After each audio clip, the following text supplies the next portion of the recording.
Hi guys, today I'm going to talk about the plane crash happening in India. Welcome to my channel Second to Mac Universe. This is Dr. Chaudhary. We're going to talk about what happens really for the Indian airplane flight 171. Yeah, so it's a Boeing 787 airplane and it's pretty sounds good. I did work with other companies, many companies like Boeing and many other companies like in the US. Uh, I've been in aviation for 15 years. Uh, so I'm an engineer, I'm a pilot, and I'm also a mechanic of the airplane. Also, I am a ground engineer too. I was a flight engineer too for the Boeing planes. So let me tell you what's really going on. It's a speculation. You can tell that because I'm gonna give this information completely from my expertise. There's nothing. No, there's no expertise I have about that. I mean, was the investigation with NTSB and FAA going on? They could find out something else from today, right now. But the reasons I'm giving current informations to you, since I did fly this plane with the simulation, and I can tell what's going on with that particular Boeing 787 15 years old airplane. The first things I would say about the plane is when it's landing, this is system 172. It's not a 787, but you guys can guess the ideas about it. When the planes gets landing, even this basic plane flying license, if you do fly with system 171, you should turn on the flap. This is your flap, okay? There's your flap. This is your cowl flap. You need to really turn on when you taking off and when you landing, okay? That's increase the camber areas of the wing, and you have more pressures in the wing, and we can go from there. But the main problem happened with the Boeing 787. If you see when it's landing, the flap was off. Generally, when you're taxiing the plane in the runway and then you're about to go to runway hold short, you need to stop there because there's a hold short, mandatory hold short, and you talk with the ATC, your last flying instructions, and then you will go to take runway and you fly with your BFR or IFR. Mostly 787, you flying to UK all the way, you should must have to go with the IFR with because it's a class A airspace. The problem with when you flying at certain altitude and you get dropped, probably the engine surge happened or something happened, and I've been listening that the plane TRU came up. The biggest problem is the plane lost the plane is stalled. Either there's hundreds of reasons the plane can be stalled.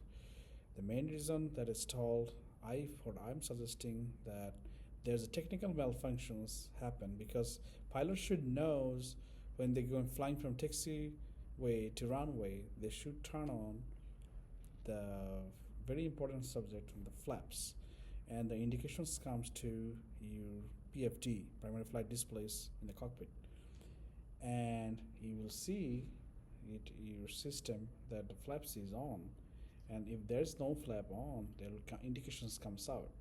So it looks like the pilot accidentally turned it off when there is in the air because when they take off, definitely there is the flap was on, and or the flap doesn't open at all when they're flying.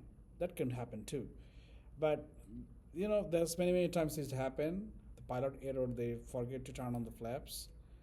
This small airplane will not gonna give you any indication flap on and off, and it doesn't matter because this plane is so light.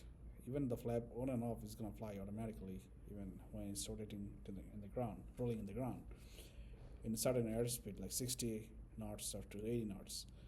But in the what happened with this particular airplane, this plane is totally heavy because you just take it off, and there's no way you can stop it because the stopping options, it doesn't have any parachute, and this plane is not like a light plane like Cessna 172. It's gonna fall pretty fast. So according to ADSB report, it was falling 500 feet to 600 feet per minute. So that is super fast speed. Pilot has a very short time, probably 30 seconds to 1 minute, very short time to take what's going on in the airplane, and then they find it out the information that what they need to do. So I would say the mechanical fault has been happened. The mechanical fault is the flap was flap was not extended, it was retracted. The retracted flap is the biggest problem to make it fall pretty fast because you don't have a lift. And the second problem, I would say, they have a complete engine failure with engine surge happen because compression. To gas turbine engine has a one problem.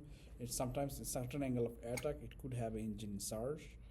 So pilot tried to keep the plane afloat, but if the engine starts having no thrust and you don't have any flap, you'll fall from the sky super fast. That's what's happened in this particular airplane. This is my analysis, and I believe it's totally 100% pilot fault, and it's not a machine fault.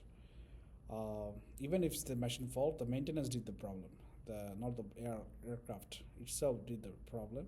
I would say the maintenance could be the problem. This is my analysis just to seeing the video. I don't see the airplane. I don't see the maintenance record. I don't see the investigation. So this is up to you guys how you guys gonna accept it or reject it. I'm just trying to help you out to forget all the speculation and try to go through the real path to understand the air crash. The air crash happened. It's horrific. It's really hard to. It's really hard to see that so many people has been died both in the ground and the air, but that's thing happen all the times when the aviation airplane crash. Aviation's crash happening for last 100 of years. For 1907 the plane has been invented. After that, hundreds of crash. Altogether, if we count, it's more than thousands crash. Every day crash is happening. You go to Alaska, you're gonna get an air crash happen over there today.